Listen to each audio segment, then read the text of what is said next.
Hello, welcome to Let's Get Mathy. Today's goal is to help you learn how to make a scatter plot using desmos.com's graphing calculator. So let's head on over to the internet here. So as I was preparing for this, I was trying to think of some data that would be relative and maybe interesting to explore.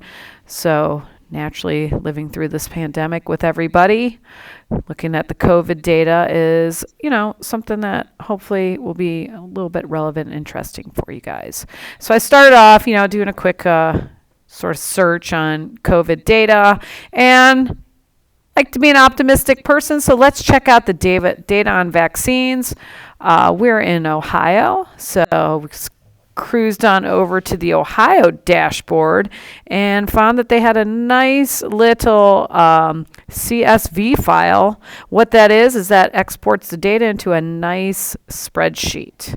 So if you do go into data analysis, a lot of times you start off with a big chunk of data like this, a lot of stuff going on there, and it's your job to make it understandable for people. So what I did is I went out and found the Lorain County data, and notice when the original spreadsheet, they gave it to you by the actual date.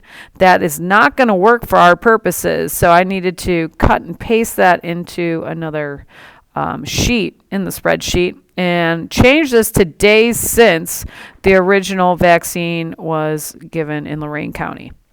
So you can see here that's on 12/14. So this is the original date. I guess there were no vaccines given actually on that date. And then we have also the vaccines completed. So again, our goal is to just learn how to make a scatter plot. So if you have a spreadsheet such as this, you can just copy and paste the data into the spreadsheet. So notice here, I just go down, highlight my data. I only have 131 days. Control C. Then I head on over to Desmos and just do a little Control V. Takes a second, and you can see it automatically creates the scatter plot for you.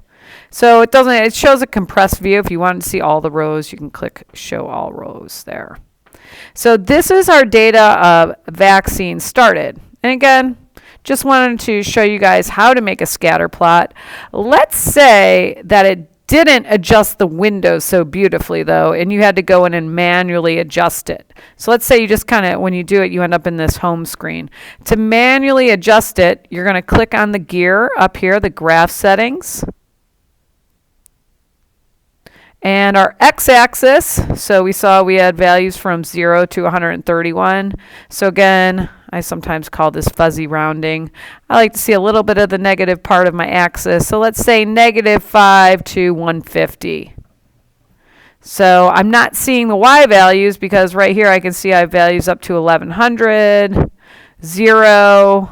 So again, going into that graph settings, I need to change my y-axis. Let's say again, -5 to, let's just go to 1500 and see. So there we have our scatter plot. You can now kind of move it around a little bit, zoom out a little bit more if you want, because I guess there were some days that they did a lot more than that. Right here, we can see our highest value of 3,086. So again, today's goal was to learn how to make a scatter plot. I'm going to give you some tables to practice on, and I hope this helped you. Thank you for joining me. Let's get mathy.